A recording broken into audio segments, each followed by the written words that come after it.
Hello and welcome back to Marine for TCG. My name is Joe. Drinking today was coconut water with extra coconut, and we've now had a good amount of the starter deck cards revealed from the upcoming starter deck 31 through 36.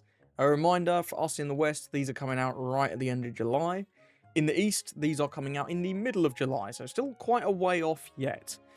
But first, I need to let you know that this weekend on June 14th, Sleeve Sheath are having a restock of their popular Chicken Nugget deck box. I know a number of people missed out on the first drop, so if you do want to catch this restock, make sure you're on their website 8 PM Central European time for a restock of this spicy deck box.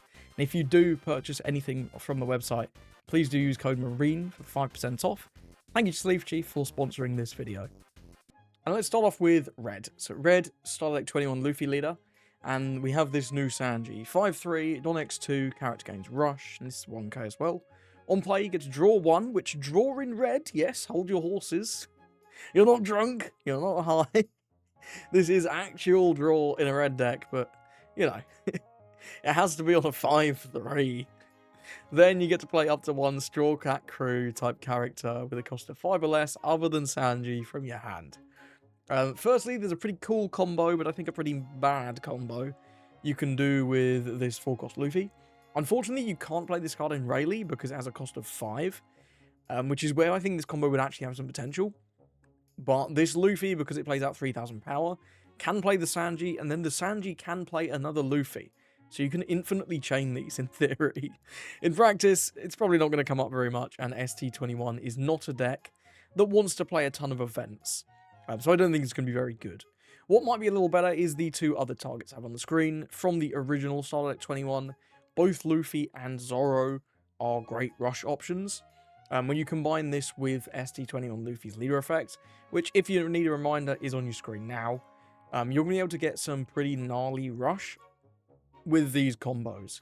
It might be a little tricky to get both Sanji and Zoro off in the same turn, but you can very, very easily get Sanji and Luffy off in the same turn. A couple other things to think about. Firstly, this Nami, when we get this in November, so yeah, it's a long way away. But this Nami is actually a pretty decent target for the Sanji. Getting to play out a 5/6 that can give a Don immediately to fulfill your leader condition, and then also start drawing from the following turn. Seems pretty good. And whilst it's not really relevant now, don't forget that this isn't leader locked. So if we get a multicolour Straw Hat leader that likes giving a bunch of Dons, maybe you could use these. These are good 5 drops, and they are legal to play off of Sanji, even Sanji and Pudding. But yeah, there's currently no leader that's really going to take advantage of this. The next card we got was the Thousand Sunny, and I think this one's actually potentially even more exciting. I don't know. I love stages. There's a 1-cost stage, top 5 search for Straw Hat Crew, including itself, which is pretty good. And then activate main, you can rest this stage, give 1 rested Don to your Monkey D. Luffy.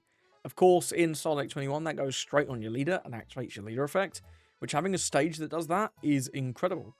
This is the same effect as Caesar Clown's stage, if I'm not mistaken, but also a top 5 search, so it's the upper yard as well. Excellent card, genuinely just very, very good. And I think this is going to be a natural staple in Red-Green Luffy as well. That Luffy leader also really desperately wants that Don on him. So having 1 more effective Don to play with every turn and another search is going to be great. And this, the searches in the Luffy, Red-Green Luffy, are a little weird because you need that Nami. So the 1-drop Nami from OPO1, while she has like a wide range, not being able to search Nami is an issue. So this Thousand Sunny being able to search everything and also fulfilling the leader condition, I think this is going to be an instant include in RG. Will it be 4 copies? We'll have to see. Next up, Jinbei. There's a 5/6 1k blocker with a Straw Hat Crew type, and on play gets draw 1, which is again great for card economy. Red cards that actually draw, like playing this off of Sanji, you're going to get a draw 2, which is genuinely quite good. And then you get to play a Straw Hat Crew type card with a cost of 1 from your hand. Yes, that's cards, not character. Now, one thing is I do not believe you can use events with this. I believe in the rules, the technical term for using an event is that you activate an event rather than playing the event. I believe that's how it used to work with Vegapunk's leader effect. he could play out Egghead, but I don't believe he was able to activate He's the Man with the World's Most Brilliant Mind. If you can confirm on that, please let me know in the comments. That is what I remember Vegapunk being, but we could get a slightly different FAQ on Jinbei, you never know.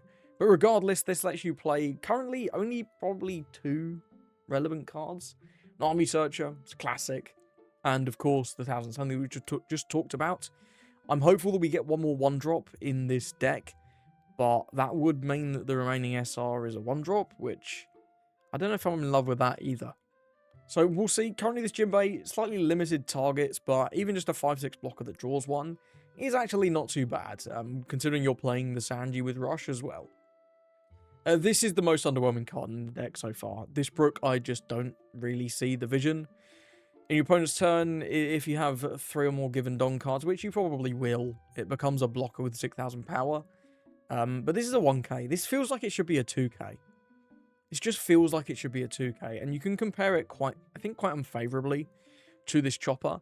He doesn't need the given Dons, which is great, because if your opponent deals with those characters that have the given Dons, well, this Brook will just turn off, which then is just terrible, a 2-3, right? And the Chopper is a 2k, whereas Brook is a 1k. I don't think you're going to be playing this card. You never know, but I feel like I just want to play the Chopper. Overall, I think the Red Luffy deck is interesting. My favourite card is the Thousand Sunny, but I think the Sanji SR is also actually quite good, even though this could probably be a 5-4. This could probably be a 5-4. Moving on to the green Mihawk starter deck, and the first card in the new SR is Kazuki Oden. 5/6 1k on play, draw a card. Then one of your opponent's characters with an original cost of 6 or more cannot be rested until the end of the next end phase. Brilliant. So you're telling me if I play Trafalgar Law 6th cost edition and pick up my Perona, I can then play out an Odin to draw another card, developing 2 bodies whilst going hand neutral and freezing a 6. That feels nuts, man. That feels really, really good. I'm impressed by this Odin. Obviously, into the meta, being original cost is pretty relevant. You can hit a Nell, even if it is under the effect of Vari. And you can also hit Shiryu, even if it's under the effect of Teach Leader effect. So that just seems like a natural shoe-in to Mihawk. The one thing about it is it's not Supernovas. So the heavy Supernova Mihawk builds might have to look... I don't know, they'll have to come to... They'll have to sort of work out how many of this card they're going to play alongside their stun bonnies, blocker bonnies, things like that.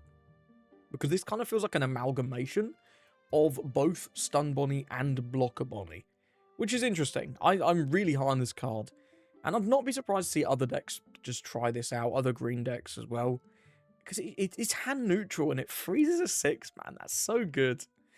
In addition, this is great support for old Odin. I'm not going to tell you he's going to be very meta, but it's a nice card for Odin. Activates your leader effect, of course, and is playable off Hiyori and searchable off Otama. And maybe, you never know, we could even see some kind of like Wano Mihawk thing going on again. You did see those builds back in the day, back before rotation. But with the Otama for a searcher, you can be the samurai. We've got Perona. You can rest the Perona, maybe even you play Hiyori. I don't know. Maybe that's getting a little too crazy. But the card draw could be off the charts. So I'm really high on this Odin for Mihawk. And also think you could see some experimentation in other decks with him. The other 2 cards I'm sort of less excited by, but I do think the Rayleigh and the Kinemon are both still decent. The Rayleigh, first of all, I am more impressed by. Being able to rest a bunch of 2s and then immediately rush in gives Mihawk a really nice thing to do on 4, which he hasn't really had in the past. It's just been, yeah, do some more searches if you end up going second. But into a Nell, of course, this is relevant. You can potentially take away a swing from them, which is cool. Into Blackbeard, you can potentially deal with some of those annoying dudes before they get to direct into them. And even into a deck like Nami, you can potentially take Girl off the board, which can deny some annoying curve plays. Like later on, if they want to play a Robin on 7, well, now they might have difficulty doing that because you've cleared their Girl and then they won't have a Don on their leader. So I think this Rayleigh has a lot of potential in the meta. And GU Luffy as well loves playing those little weenies in the early game and being able to shut that down before they can get the value. Brilliant. Kinemon is like a mid-searcher. I don't know what to think about this one without trying it out. It's just a draw 2 trash 1. The fact that it has that condition is... It's not bad, but it's like kind of annoying. It means that later on in the game, you're going to have a greater difficulty playing this, because you don't want to play this for 2 Don. You want to be using this to rest your leader, which means that it's only a great card on 1 or 2 Don, because then you can't attack with your leader anyway. So this card I think is a little bit weird, especially when we already have the Perona Searcher as the main option, and potentially even Otama for Wano builds. But yeah, I think it's worth trying at least, maybe. Moving on to blue, and we have this Borsalino 6/6/2k. If a card's been trashed from your hand during this turn by an effect, give this card in your hand -3 cost, and it's a blocker. We've seen this effect before. We've seen it on Sanji. We've seen it on Sabo. It was decent on those cards. It'll probably be decent in Borsalino as well. I think this will be one of the better 2Ks in Kuzan, but I'm kind of disappointed by this card. Like, it's fine, but this card doesn't make me excited to play Kuzan again. This is so bland.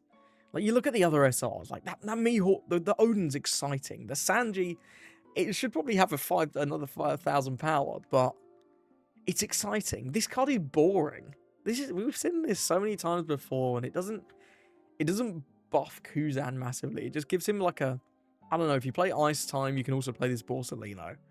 Sure.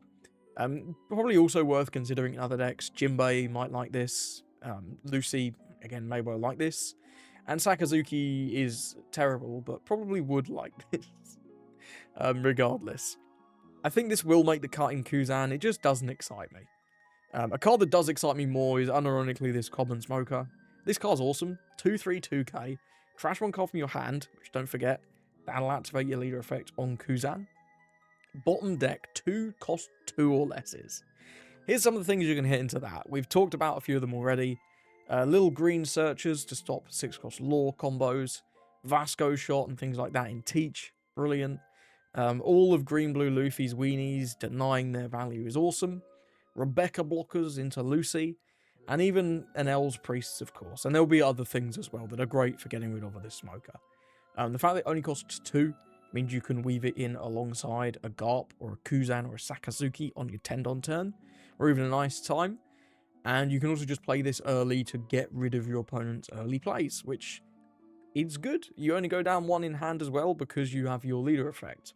I can even see this seeing play in other decks that might want to deal with some of these weenies early on.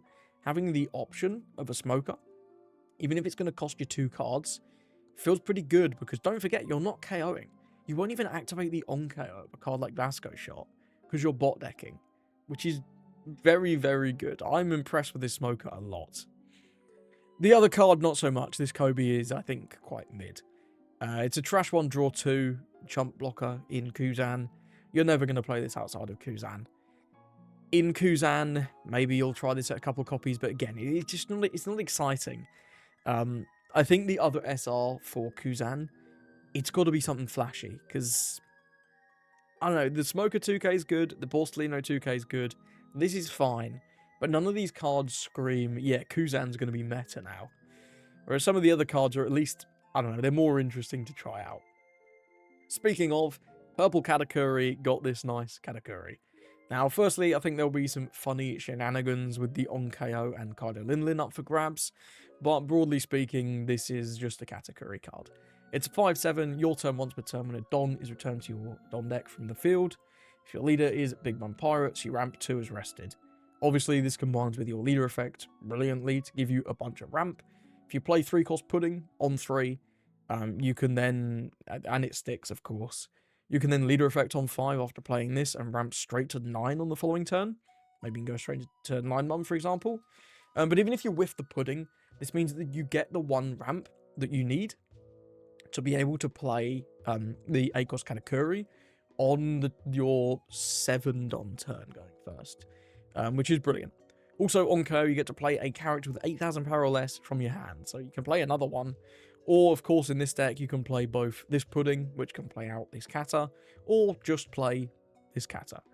Both excellent targets, which means that this 5-cost Katakuri is going to be incredibly sticky, and your opponent is not going to want to get rid of this by KO. Of course, into something like a Jozu, you know, you're shit out of luck, but purple does have the best of those generic anti-removal 2Ks, it's worth remembering. So Jozu, not quite an instant win card, I suspect. Overall, I think this card is excellent for the deck. Having a body that your opponent can't just remove for free, and not being as reliant on seeing your exact 3-cost pudding into 5-cost Pero curve every game seems quite promising. The power level of the deck's not going to be too much crazier, but the consistency is going to be way up. And having a 7k body that sticks around, maybe that's going to be better than I'm expecting. The other two cards are a little more underwhelming. Charlotte Brûlée is a nice card for the deck. It's a good 2k, top 3 search is good. It'll help your consistency. This will be a 4 in the deck, no doubt. This other one I think is just bad. Comparing this to the Smoke is crazy, right? That guy gets rid of 2 cost or less. Bot deck. On play, like, this has to attack, man. This is bad. I don't think this card is good at all. Maybe into exactly green-blue Luffy. This has some promise. But KOing isn't as good into Blackbeard. And into a Nell, they're just going to rest this and kill it. So, I don't know. Not super impressed by the Baron Tamago, but the Brûlée and the Katakuri, both quite exciting for the deck, I think. Next up for the black deck, we have Sabo. And it's getting this Kuma, which I've seen people shitting on. And I don't think this is that bad. I just don't think this is that bad. It's a 5/5/1k, which it probably should be a 5/6, to be honest. And this character gains +3 cost. Give 1 rested Don to your leader, and then play a Rev Army character with 4,000 power or less from your trash or hand. Firstly, this is perfect for your odd curve, which was notoriously shit in Red Black Sabo. Being able to give the Don to your leader and immediately gain that 8-cost character that you control is going to put your leader effect online, push this guy's power up to 6, your leader's up to 6 as well, which is very important. And then this other part, playing out 4k Rev Army or less from your trash or hand. Obviously, you're going to want something from trash, but we have Stage, and we also have 1-drop Koala, which can help fill your trash. And then, worst case, you can play a Searcher. We got Bello Ready Searcher, we got Koala Searcher.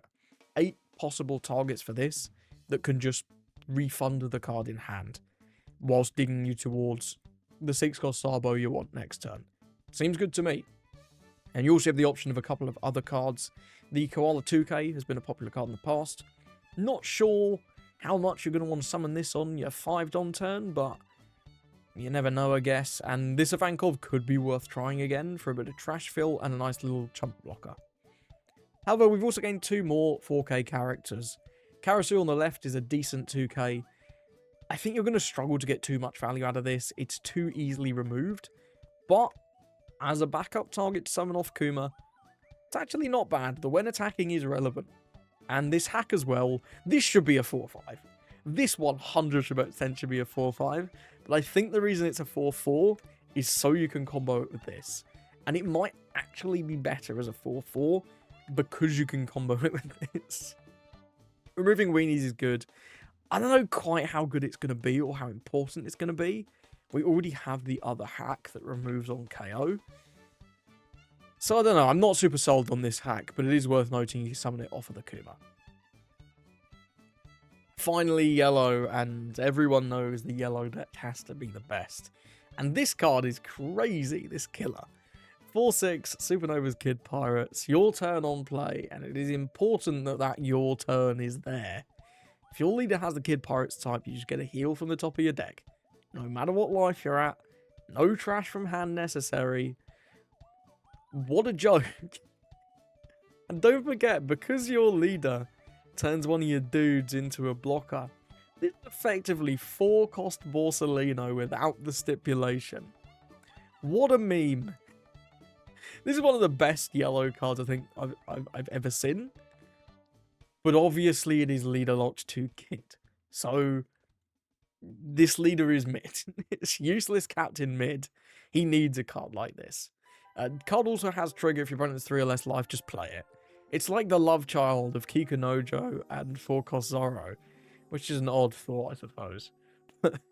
Yeah, being a trigger body that you can like stack with a lore, or being a 4-cost free heal, so good, man. So good. And then you can just turn it into a blocker to either restand it once it's attacked, or just maybe block some free 5k swings. Excellent card.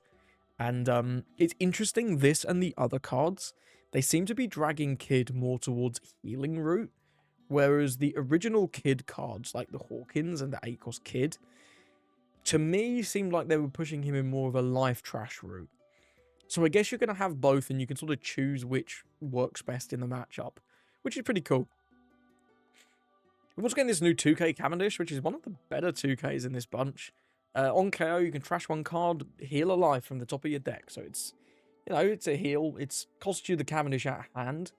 And obviously nobody's going to ever attack this. But don't forget that you can make this a blocker with your leader effect when you need that on KO to be live. On your 7-Don turn, you could play a killer, play a Cavendish, make the Cavendish a blocker. Then if they swing and you really need the heal, you can just block with Cav, get another life. What a treat. This is a really strong 2k. If this was a 1k, I think this would be quite underwhelming. But as a 2k, that's pretty good. Final new card is Scratchman of Pooh. 4/4 2k, so another 2k. They're putting a lot of interesting 2ks in these decks. I like it. Supernova type, of course, and the trigger is what we're here for, because this has no text otherwise. Draw 1, then your Supernova leader becomes 7,000 base power for the turn. Excellent trigger. You can stack this with 7-cost lore. We've seen the San Juan Wolf be quite popular in Blackbeard, so this is effectively a 2k version of San Juan Wolf. Of course, you can't actually play this on the board in the same way that Blackbeard can. So overall, I would say this card is a little weaker, but the utility of this card is great, right? You stack this with lore, or the 2k Bedge. Don't forget about this one. This guy can stack as well. And then you just know that you're going to be a 7k, which alleviates so much pressure. And the fact this draws one card as well, just like San Juan, is just excellent, man. This is such a good trigger. I like this card. I like it a lot. Also, note, this one is Supernova locked. The killer is Kid Pirates locked. This one is Supernova locked, so you can even use it in GY lore, which could be quite cool, because that is a deck that could sometimes get just run down. But being able to, again, lore this into your life, and then buff yourself to 7k, seems like it's going to give you a bit more resistance against aggro, which is really nice for GY lore. Overall, I'm really excited to try Kid again, man. These cards are great. This killer is cracked. This killer is cracked down the wazoo. If this was available in any deck, this wasn't leader locked. Holy. And thank God they didn't let it heal when you trigger it out, right? Because it's your turn. Man, that's crazy. It's a free trigger. What a treat. And yeah, the Cavendish and the Apu for better defense in your 2Ks now is quite nice, because the yellow 2Ks in Supernovas were a little underwhelming. You've got the trigger lore, and you've got the beige, I think, are the two best ones. Yeah, I think they're the two best ones. Unless I'm forgetting something. Either way, I think Kid fairly significantly buffed. Overall, I think all these cards are pretty exciting, except the Borsalino is the only SR that I genuinely just don't like. And I don't think the card's bad, I just don't like it. I think it's boring. The rest of these cards all make me interested to at least give their leaders another go. And there's one or two cards that you could maybe see in other leaders as well. Particularly, I think for me, the one that I'm most excited for is Yellow Kid. I always loved that deck. That deck was fun, but it's been so ass for so long. So a card with a power level quite as high as that killer, who knows if we'll make it good again. I don't know if any of these decks are going to become top meta once again. I feel like because Green Mihawk is the closest, it's probably the one that has the greatest chance. But we have one more SR for every single deck, and those could be the big daddies. I'll have a video up next weekend, assuming they get revealed next weekend. Seems likely. And when we can sort of fully discuss the starter decks overall. But I just want to give my thoughts on these cards, sort of in a vacuum with relation to their leaders. Thank you for watching, and I hope you have a lovely rest of your day.